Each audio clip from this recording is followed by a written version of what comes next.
I was slicing lemons at my mother-in-law's kitchen island when my phone buzzed against the cool marble countertop.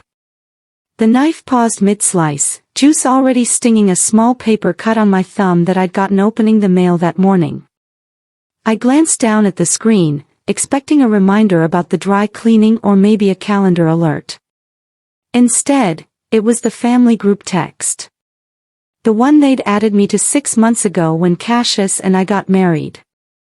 The one where his mother, Venetia, posted inspirational quotes and his sister Bardot shared restaurant recommendations nobody asked for. I wiped my hands on a dish towel and unlocked the screen. Venetia had sent a message 20 seconds earlier. We're still helping her out financially. She tries, bless her heart, but she's never really had anything of her own. Below it was a photo of me. From maybe 15 minutes ago, when I'd been carrying grocery bags in from my car. 3 pity emojis lined up underneath. 2 heart reactions. One comment from Bardot said, "You're saints." I stared at the screen long enough for the juice from the lemon to make the cut sting worse. Then I set the phone face down, picked up the knife, and finished slicing. The lemons needed to be done. Everything else could wait. I rinsed my hands under cold water and dried them slowly while my phone continued buzzing with new messages I didn't bother reading. My thumb throbbed where the paper had sliced through skin earlier. The lemons went into the glass pitcher one by one, followed by sugar I measured carefully, mint leaves from the garden that Venetia tended like children, and cold filtered water from the fridge dispenser. I stirred it with a long wooden spoon the way Venetia had taught me during one of those early visits when she was still deciding whether I was good enough for her son. The ice clinked softly as I poured, that sound that means summer even when it's only spring. I carried the pitcher and 4 glasses out to the stone patio where Venetia, her husband Thornwell, and Bardot were sitting under the pergola talking about someone's kitchen renovation. The sun filtered through the lattice overhead in patterns that shifted every time the breeze moved. Venetia looked up at me with that warm, performative smile she uses when other people are watching. "You didn't have to buy all that, honey," she said, gesturing vaguely toward the kitchen like I'd done something both unnecessary and slightly embarrassing. "We're happy to cover groceries when you visit." I set the glasses down evenly, one at each place setting, the condensation already forming on the outside. "I know," I said. My voice came out steady. Calm. Exactly the way I'd practiced staying calm for months. I didn't check my phone again, even though I could feel it vibrating in my pocket like a trapped insect. While they talked about subway tile and backsplash options, my phone lit up on the cushion beside me with a calendar alert. The notification glowed bright enough to catch my eye even in the afternoon sun that was starting to slant toward evening. 2:30 p.m., consortium presentation. I turned the phone face down and went back to listening to Thornwell describe the difference between marble and quartz like it was a matter of national importance, like someone's life might depend on understanding the porosity of natural stone. Bardot nodded along like she was taking notes for an exam she'd be tested on later. Venetia sipped her tea and made approving sounds at all the right moments, those small affirmations that keep conversations moving forward. No one asked where I needed to be at 2:30. No one asked what consortium meant or why I had a presentation scheduled. No one ever did. I'd learned early in this marriage that my schedule wasn't something they considered worth inquiring about. To them, I had nowhere to be. Nothing urgent.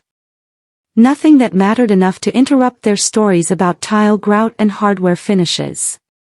I let them think that. It was easier than correcting them every time they made assumptions about my life, easier than watching their faces try to rearrange themselves around information that didn't fit their narrative.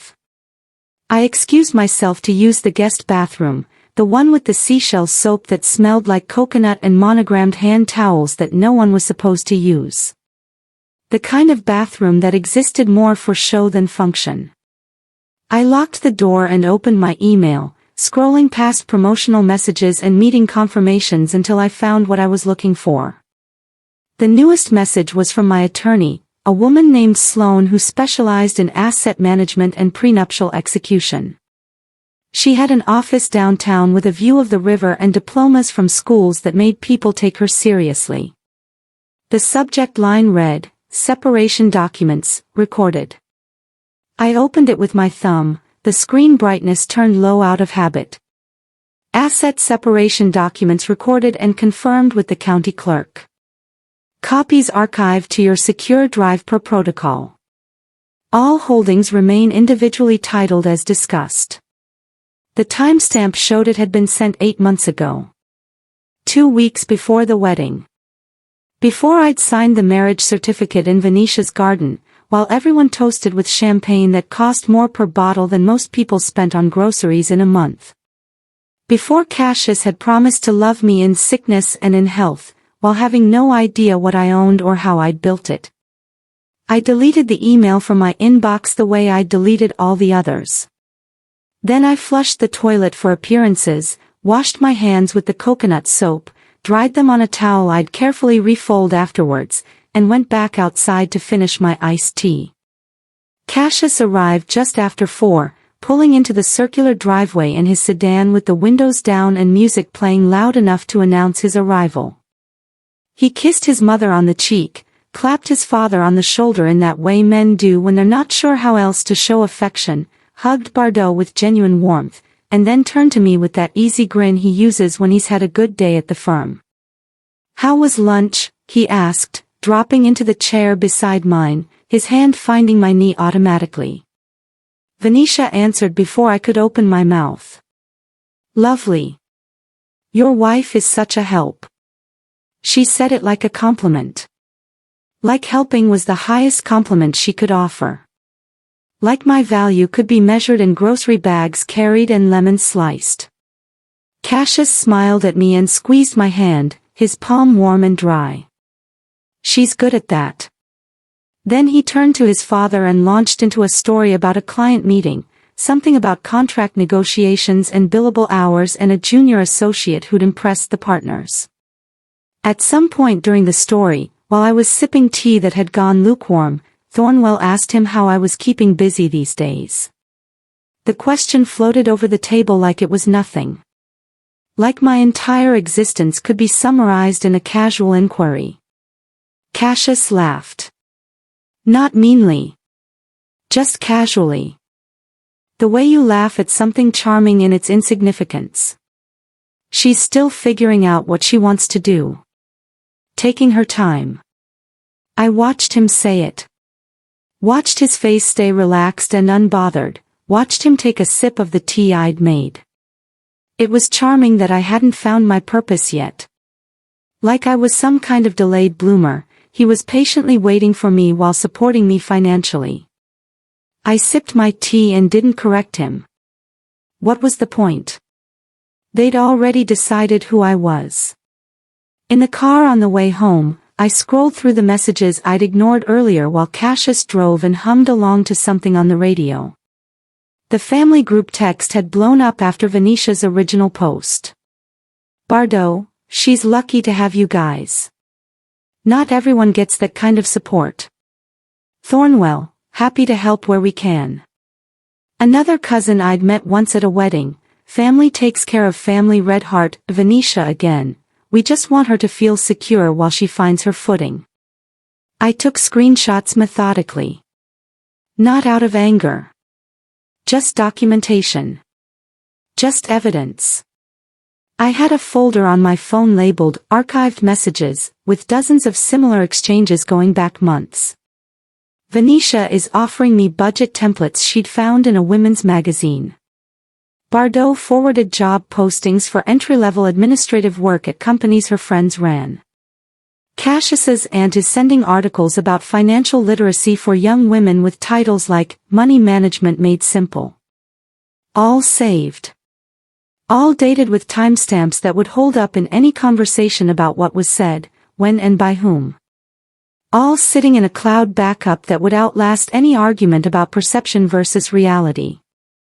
I locked my phone and set it in the cup holder between us. Cassius was driving with one hand on the wheel, completely unaware that I'd just added another file to a collection he didn't know existed. Unaware that I was building something he couldn't see. At the next red light, I pulled my blazer from the back seat where I'd hung it carefully that morning and slipped it on over my cotton shirt. I twisted my hair into a low knot using the visor mirror, my fingers working quickly through the familiar motions, and clipped it with a barrette I kept in the console specifically for these transitions. Cassius glanced over, his attention pulled from the radio. "You have something." I nodded, checking my reflection one more time. "A meeting downtown." "Oh. Work stuff." His tone was curious but not particularly interested. "Something like that." He didn't ask for details. He never did. The questions stopped at the surface level, never diving deeper into what I did with my time. By the time we reached the split where he'd head home to our apartment and I'd head toward the financial district with its glass towers and underground parking, I looked like someone he might have recognized if he'd been paying attention. Professional. Polished. The version of me that existed in a world he'd never asked to see, never thought to question. I kissed him at the stoplight, tasting mint tea on his lips. He told me to drive safely. I told him I'd be home by 7. Then I merged onto the highway and left him behind, watching his car disappear in my rearview mirror as I headed toward a version of myself he didn't know existed. The parking garage under the building was cool and quiet, the kind of quiet that only exists in concrete spaces designed for function rather than comfort. I parked in my reserved spot on the 3rd level, the one with my name on a small metal placard that had been there for 3 years. Reserved, L. Cade. Portfolio Director. A security guard named Otis was making his rounds when I stepped out of my car, his radio crackling with static and distant voices. He nodded as I passed, his face breaking into a warm smile. "Good afternoon, Ms. Cade." I smiled back. "Afternoon, Otis. How's your daughter doing with her exams?" "Acing them, thanks for asking." "You headed up for the big presentation?" "That's the plan." The elevator took me to the 41st floor, the numbers climbing on the digital display while soft jazz played from speakers I couldn't see. Glass doors opened into a lobby that smelled faintly of eucalyptus and leather furniture polish, that specific scent of expensive offices everywhere. The receptionist, a young woman named Petra who'd been with us for 2 years, looked up from her computer and smiled. "They're waiting in conference room A.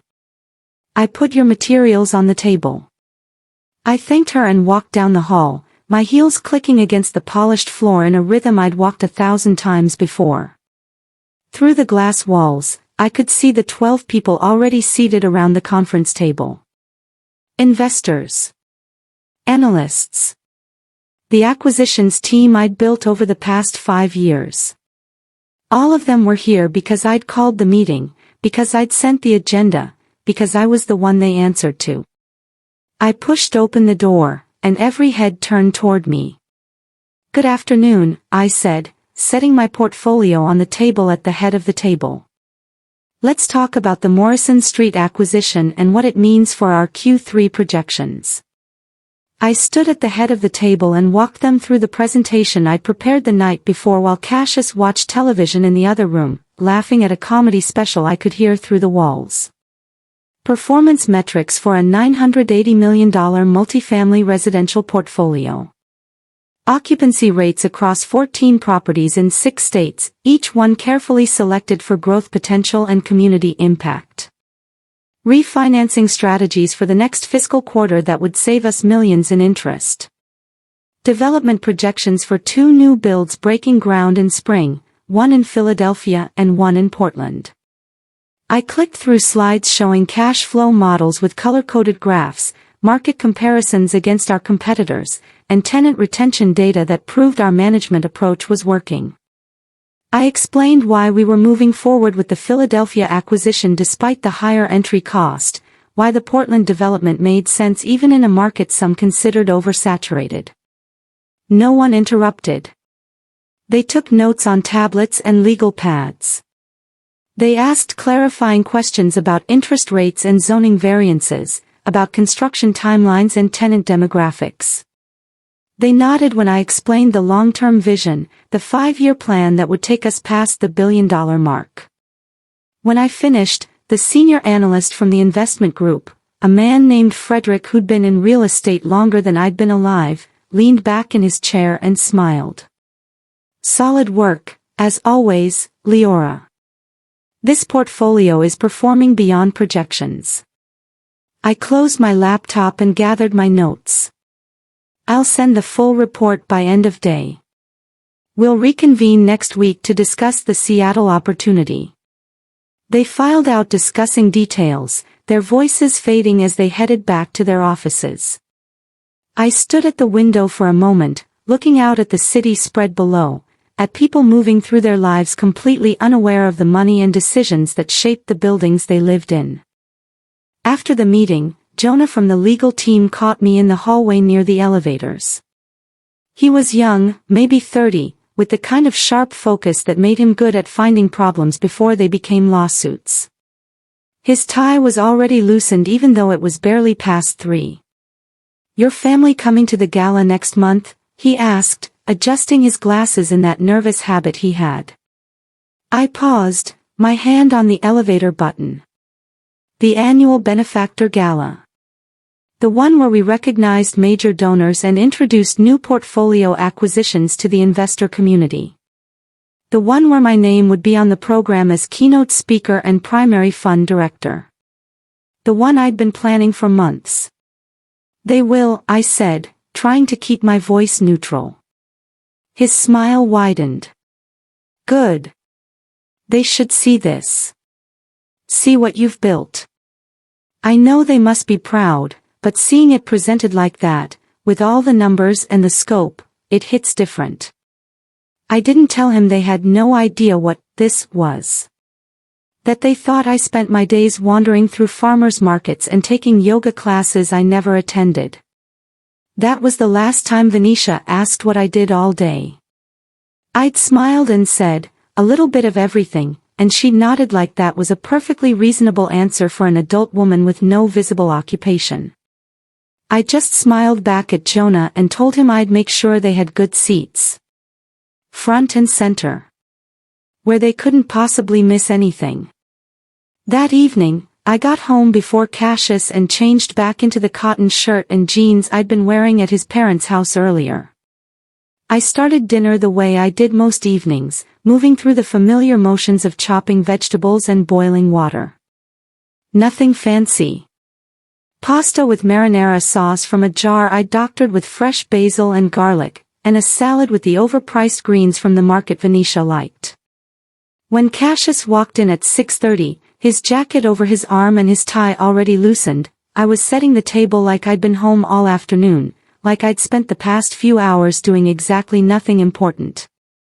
He kissed the top of my head and asked how my meeting went, his hands already reaching for a beer from the fridge. "Fine," I said, keeping my voice light. "Just some planning stuff. Nothing exciting." He nodded and twisted the cap off his beer, taking a long drink. "Good, good. Long day at the office.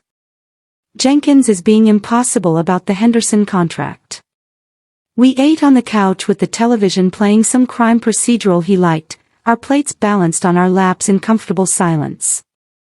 At some point during the second act, his phone buzzed, and he picked it up, scrolling through messages with a slight frown creasing his forehead. "My mom's asking if you've thought about applying at that boutique downtown. Apparently, they're hiring part-time for the summer season." I kept my eyes on the screen where someone was explaining forensic evidence to a jury. "That's sweet of her to think of me. She just wants to help, you know. She worries about you having too much free time. Thinks you might get bored." "I know." He squeezed my knee affectionately and went back to his show. I finished my pasta and tried not to think about the quarterly report sitting in my locked office downtown, reports showing returns that would have made his mother faint if she'd understood the numbers, if she'd understood anything about what I did every day while she thought I was bored. Later that night, after Cassius had gone to bed, I sat in the living room with my laptop balanced on my knees and scrolled through social media. The blue light cast shadows across the room while the city hummed outside our windows. Venetia had posted on her personal page, the one with 2,000 followers who liked every photo of her garden and every inspirational quote about family she borrowed from other people's accounts.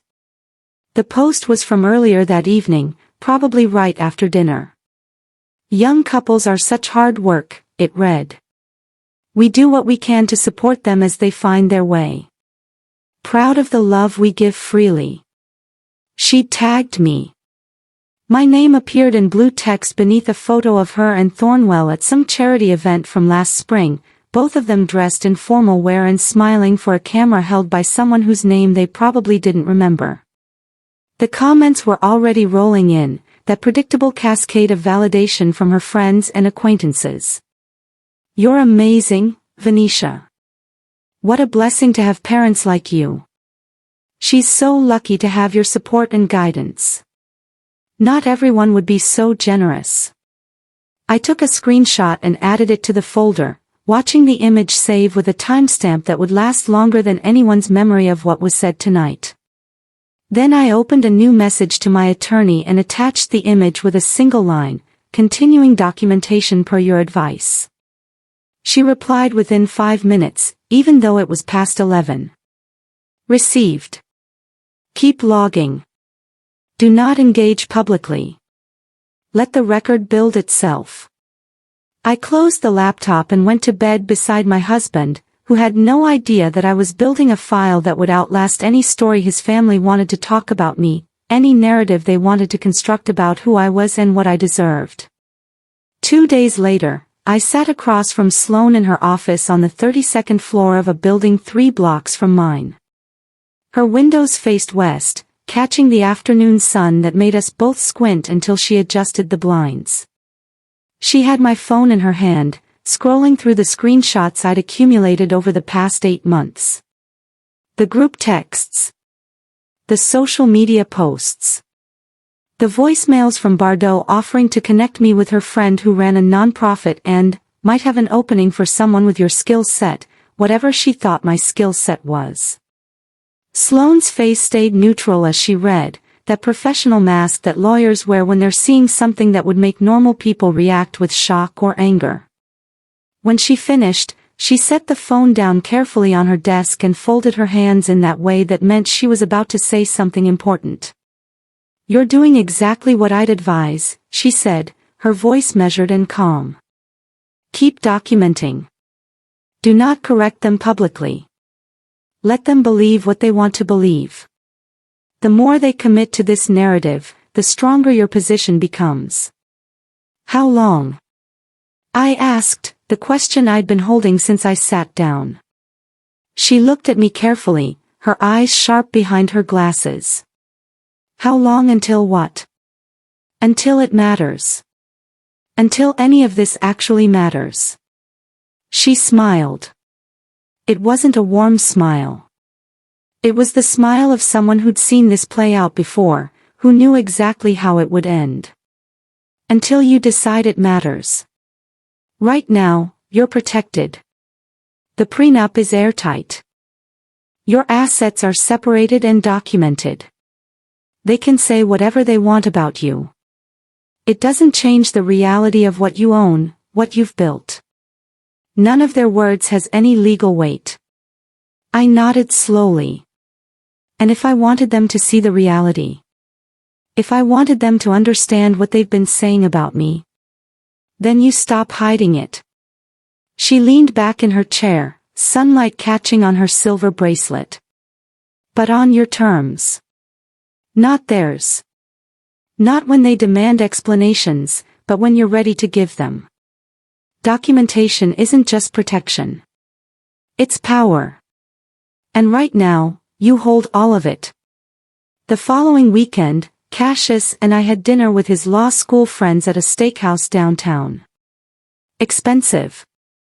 The kind of place with dark wood paneling and dim lighting where people ordered wine by the bottle and talked loudly about vacation homes and private school admissions for children who hadn't been born yet. I sat between Cassius and a man named Quillen who worked in mergers and acquisitions for some massive firm with offices in 12 countries. At some point between the appetizers and the main course, someone asked what I did for work. The question came from Quillen's wife, a woman named Sable who ran a lifestyle blog and wore jewelry that looked like it came with insurance paperwork. Before I could open my mouth to answer, Cassius jumped in, cutting his steak with focused precision. "She's between things right now," he said, not looking up from his plate. "Taking some time to figure out what she's passionate about. No rush, you know."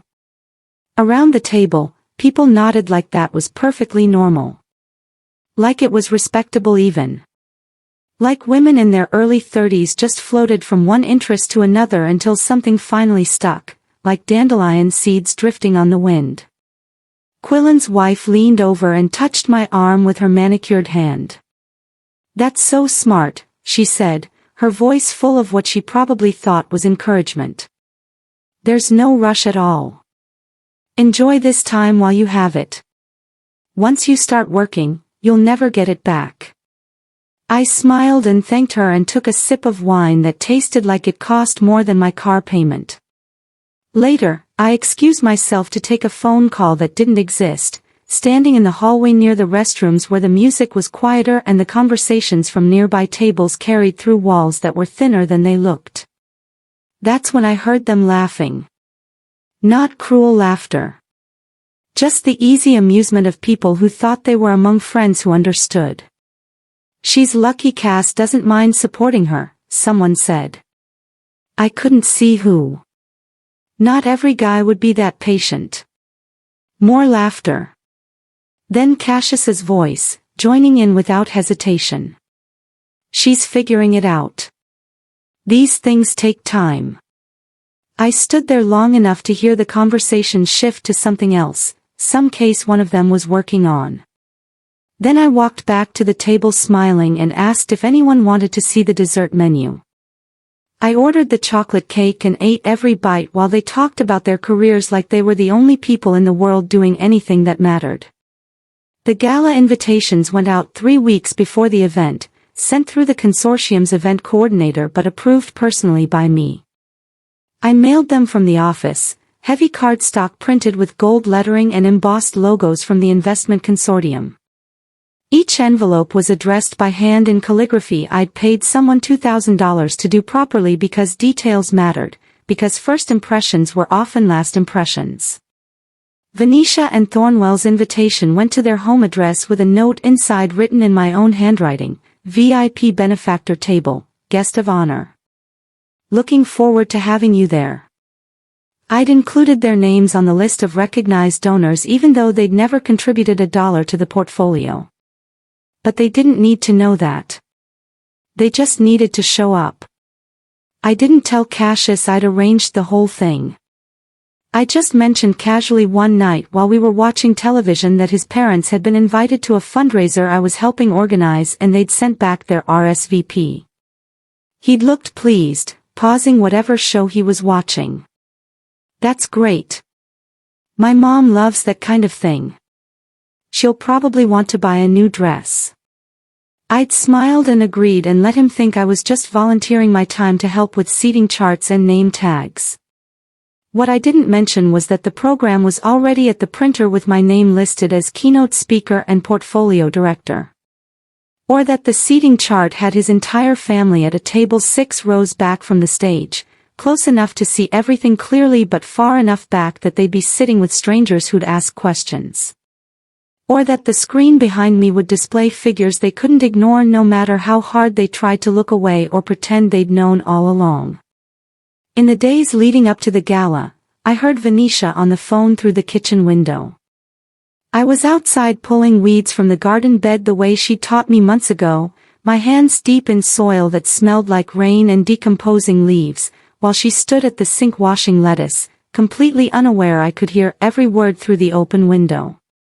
"She's volunteering at some fundraiser," Venetia said to whoever was on the other end. "Probably one of her book club friends or garden society members. Trying to keep busy, you know. I think it's good for her.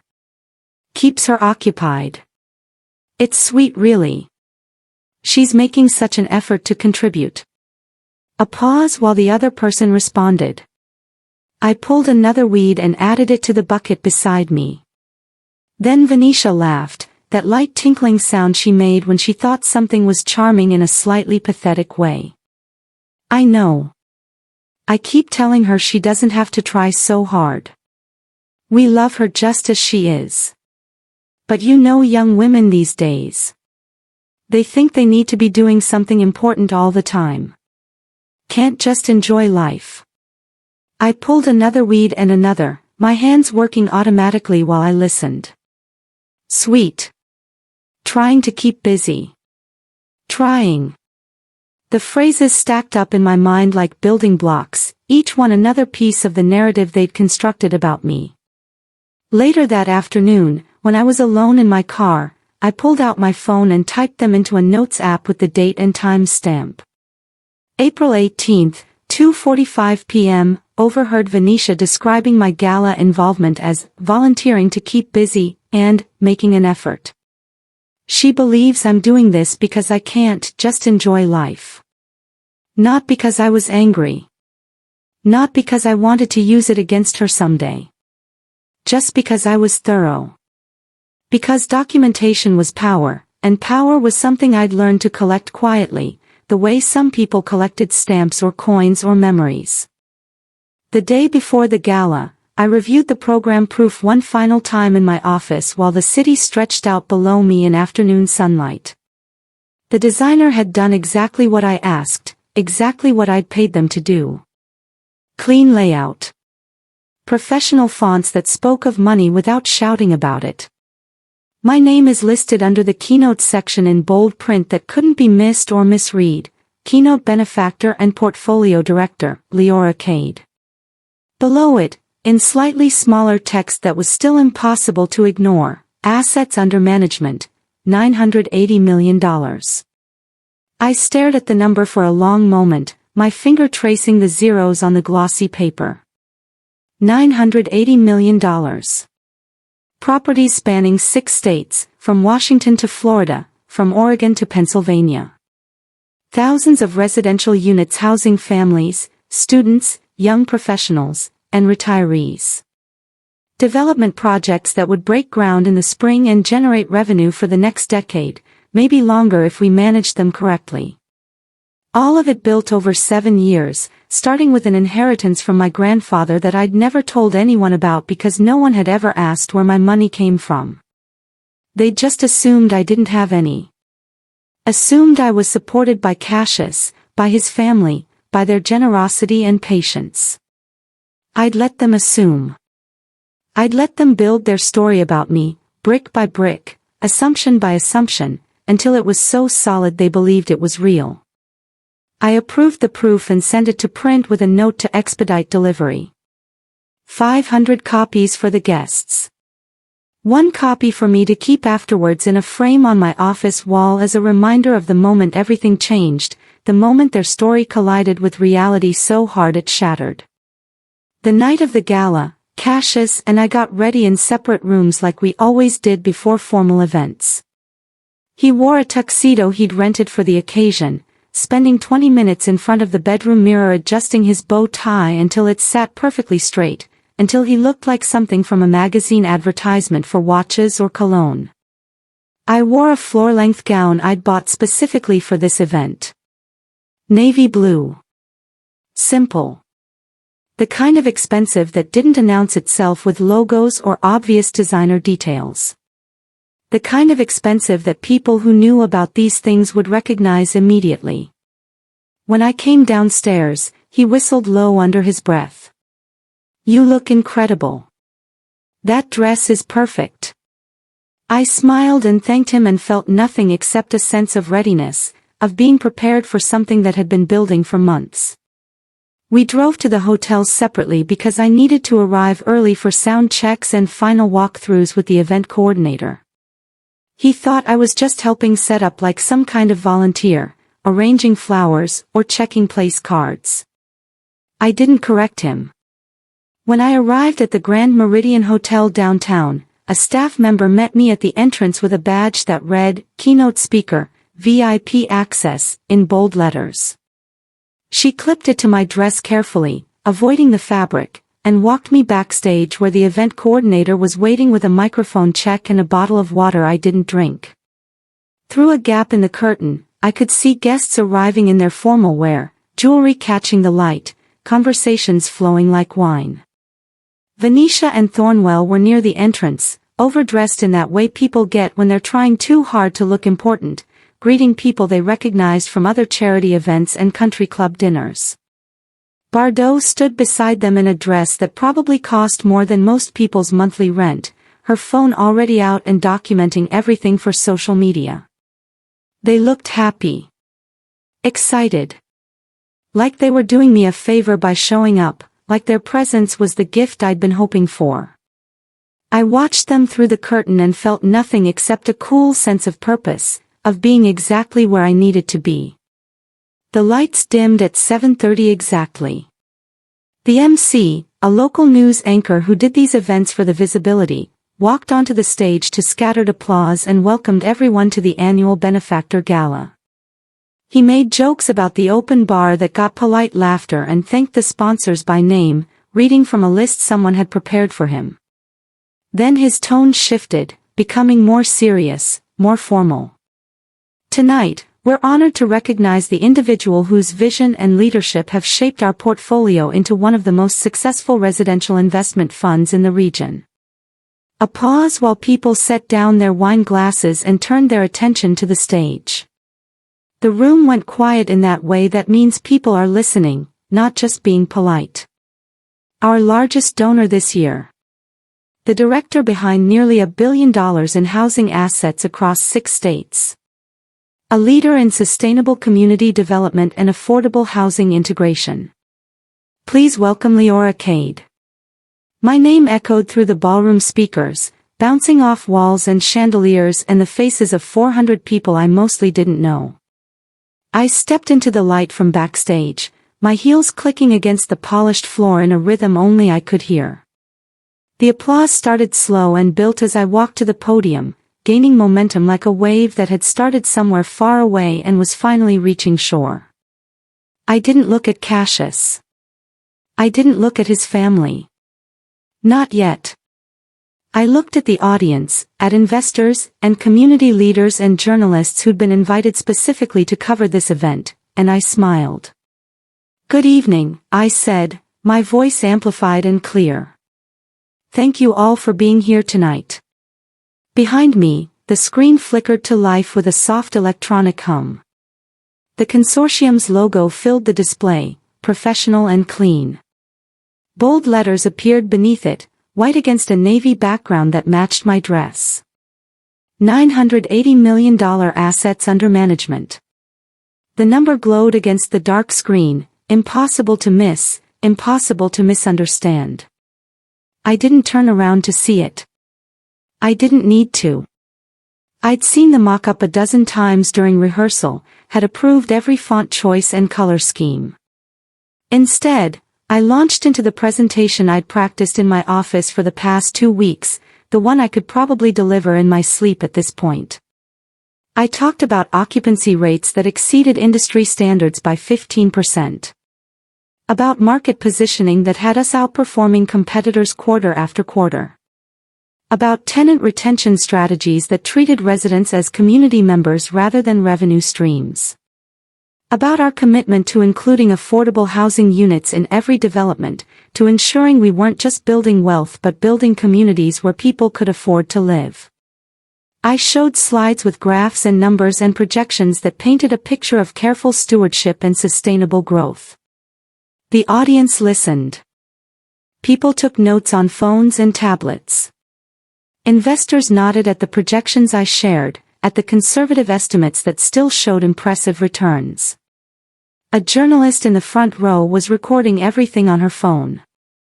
And at table 12, where Cassius sat beside his parents in seats I'd specifically selected, the silence was different from everyone else's.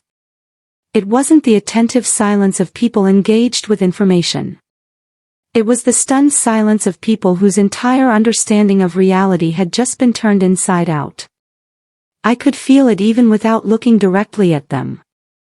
The sharp intake of breath. The confused glances at each other and then back at the stage. The moment they realized they'd been wrong about everything, that the story they'd been telling themselves and everyone else was a fiction they'd created out of nothing but their own assumptions and prejudices. After the speech, people swarmed like I was giving away something valuable just by being accessible. Investors wanting to discuss future acquisitions, their business cards already in their hands. Donors asking about tax implications and how much they needed to contribute to get a building named after them. Community leaders want to know if we'd consider developing in their neighborhoods, if we'd bring the same approach to their struggling districts. A journalist from a business publication is requesting an interview for their annual profiles section, the one that went out to 50,000 subscribers. I smiled and shook hands and promised follow-ups while a staff member materialized beside me with a glass of champagne I didn't drink, just held for the appearance of celebration. Across the room, through the crowd of people who'd suddenly decided I was worth their time, I could see people leaning toward table 12. Toward Venetia, who sat very still with her hands folded in her lap, her smile frozen in place like something preserved in amber. Toward Thornwell, whose expression had gone carefully blank in that way men do when they're trying not to show they've been blindsided.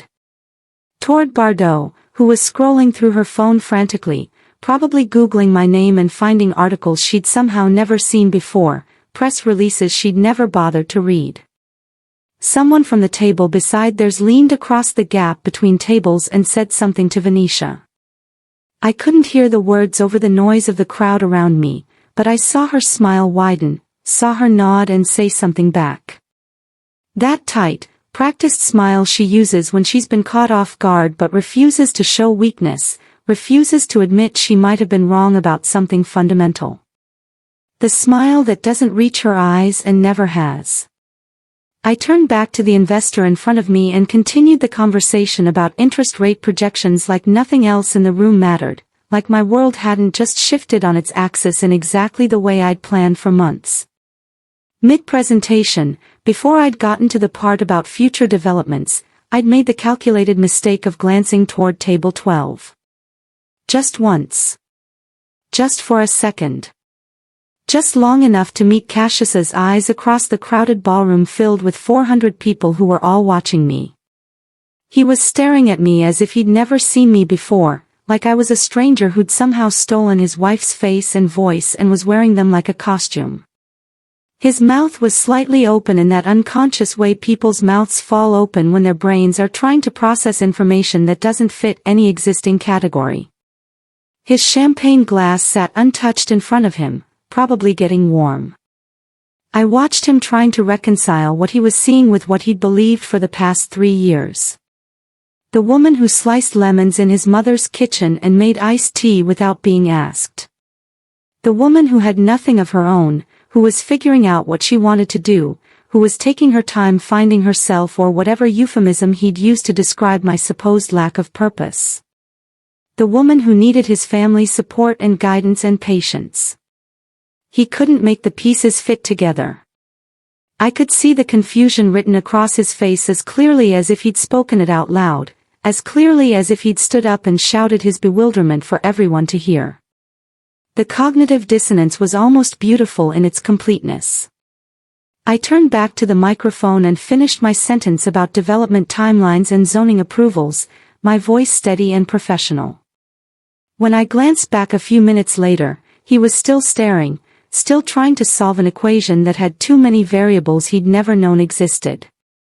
The social media fallout started before I even left the event, before the dessert course had been served to tables that were already buzzing with conversation.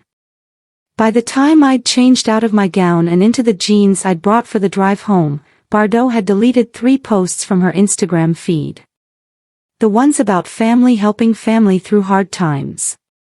The ones with subtle suggestions that I needed guidance and support and maybe just a little bit of direction from people who knew better.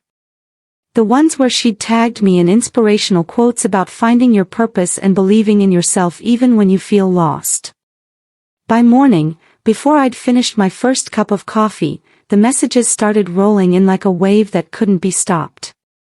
Friends of Venetia messaging to ask why she'd said I was financially dependent when I was clearly running a portfolio worth nearly $1 billion. Had she been mistaken? Had she not known? Had she been trying to protect my privacy for some reason? Screenshots of her old Facebook posts resurfacing in comment threads, people comparing what she'd said publicly to what was obviously true. Questions about whether she'd known all along and been lying, or whether she genuinely hadn't bothered to ask her daughter-in-law basic questions about her life and work. Neither option looked good.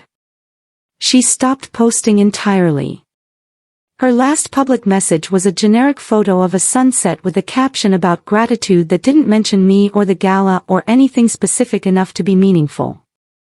I saved it anyway, adding it to the folder that now had over 100 files. Documentation of every assumption, every dismissal, every moment they'd decided who I was without asking a single question that might have given them actual information rather than comfortable fiction. 3 days after the gala, on a Tuesday morning that felt like any other Tuesday except it wasn't, Cassius sat across from me at our kitchen table. The same table where we'd eaten breakfast that morning in silence, where I'd made coffee and toast while he'd stared at his phone like it held answers he couldn't find anywhere else. Where we'd sat for months having surface-level conversations about his work and his family and everything except the truth about mine. "Why didn't you tell me?" he asked finally, his voice not angry but tired, heavy with something that might have been hurt or might have been embarrassment. I folded my hands on the table, looking at him directly for what felt like the first time in months. "You never asked." He blinked like I'd said something in a language he didn't speak. "That's not fair. Isn't it?" I kept my voice calm, even, modulated carefully. "You assumed I had nothing. You told your friends I was figuring things out. You told them I was between things. You let your mother send me job postings and budget templates and articles about financial literacy. At what point was I supposed to interrupt that story and correct you? At what point was I supposed to force you to see me as something other than what you'd already decided I was?" He didn't have an answer. He opened his mouth and closed it again and looked down at his coffee cup like it might offer some kind of salvation or explanation. We sat in silence for a long time, the kitchen clock ticking loud enough to count. Then he asked the question I'd been waiting for, the one I knew would come eventually. "What happens now?" I looked at him across the table. At this man I'd married in his mother's garden while wearing a dress that cost less than I made in an hour. At this man who'd never bothered to learn who I was, who'd been content to believe his family's story about me without asking a single question that might have revealed the truth. "That depends on you," I said. "Whether you can live with knowing that everything you believed about me was wrong. Whether you want to know who I actually am. Whether you're willing to let go of the story you've been telling yourself and everyone else." He stared at me for a long time. Then he asked the question that told me everything I needed to know. "Why would you let us think that? Why would you let us believe you were?" He trailed off, unable to finish the sentence. "Useless," I supplied. "A charity case. Dead weight?" He flinched. I stood up and rinsed my coffee cup in the sink, watching the water swirl down the drain. "Because I wanted to see what you'd do. What you'd all do. And you showed me exactly who you were when you thought I had nothing you needed to respect." 2 years later, I stood in my private office on the 41st floor overlooking the city that had become mine in ways it could never be theirs. The morning light came through floor-to-ceiling windows, casting long shadows across the hardwood floor I'd had installed when I expanded my space last spring. On my desk sat a framed photo from the gala. Me at the podium, mid-sentence, professional and confident. The screen behind me displaying that number that had changed everything. $980 million. I kept it there not as a trophy but as a reminder of what silence could accomplish, of how documentation could transform assumptions into evidence.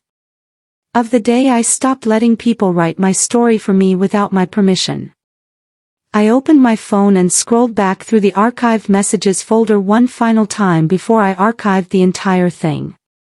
Found the original text from Venetia, the one that had started this chapter. The one about helping me financially, about me not having anything of my own. The one with the photo of me carrying groceries like some kind of proof of my dependence. I read it once more. Then I smiled and turned the phone face down on my desk, facing the framed photo and the city beyond. Somewhere out there, they were still telling stories about me. About what happened, about how they'd been misled, about how I'd hidden things from them deliberately. But the truth was written in quarterly reports and acquisition contracts and property deeds spanning 6 states. The truth was I'd never needed their help or their approval or their understanding. I just let them think I did. And that, I'd learned, was the difference between being underestimated and being invisible. One was a judgment other people made about you. The other was a strategy you chose for yourself. I picked up my phone and opened my calendar. Another presentation this afternoon, this one to a group of investors from Singapore who wanted to learn our model. Another room full of people who would listen when I spoke, who would take notes and ask intelligent questions and see me as exactly what I was. Another opportunity to prove that the quietest person in the room, the one everyone overlooks, is often the one building an empire they never saw coming. They thought I was being helped. They thought I needed them.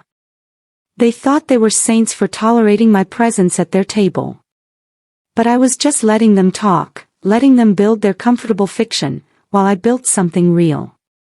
And in the silence between their words and my truth, I'd created something they couldn't take away even if they'd wanted to. Something they couldn't touch or diminish or explain away. The divorce papers had been signed 6 months ago. Cassius got the apartment. I'd never cared about it anyway. Venetia sent a card on my birthday this year. I didn't open it. Bardot occasionally likes my professional posts on LinkedIn, that careful distance that says she's aware of me but doesn't want to get closer. I don't respond. They're background noise now. People who exist in a story I used to be part of but walked away from when I realized the cost of staying was higher than the cost of leaving. I turned back to my computer and pulled up the Singapore presentation. Time to show them what $980 million looked like when you built it yourself, without anyone's permission or approval. Time to show them what dead weight could do when it turned out to be the foundation holding everything up.